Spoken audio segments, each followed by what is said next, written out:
ಇವತ್ತು ಹೆಸರಿನ 18 ಪ್ರಿನ್ಸಿಪಲ್ಗಳಲ್ಲಿ 18ನೇ ಅಂದ್ರೆ ಕೊನೆಯ ಪ್ರಿನ್ಸಿಪಲ್ ಏನು ಅಂತ ನೋಡೋಣ.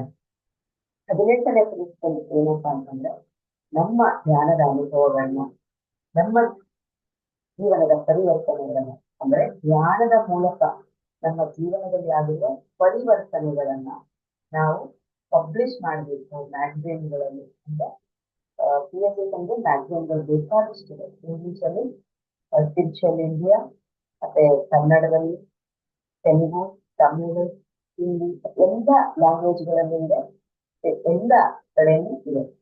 ಇದನ್ನ ಈ ಮ್ಯಾಗಝೈನ್ಗಳಲ್ಲಿ ನಮ್ಮ ಧ್ಯಾನದ ಅನುಭವಗಳನ್ನ ಮತ್ತೆ ನಮ್ಮ ಜೀವನದ ಪರಿವರ್ತನೆಗಳನ್ನ, ಧ್ಯಾನದ ಮೂಲಕ ನಮ್ಮ ಜೀವನದಲ್ಲಿ ಆಗಿರುವ ಪರಿವರ್ತನೆಗಳನ್ನ ಈ ಮ್ಯಾಗಝೈನ್ಗಳಲ್ಲಿ ಪಬ್ಲಿಷ್ ಮಾಡಬೇಕು. ಇದು PSS ನ 18 ಸೂತ್ರಗಳಲ್ಲಿ 18ನೇ ಮತ್ತು ಕಡೆಯ ಪ್ರಿನ್ಸಿಪಲ್ ಆಗಿರುತ್ತೆ.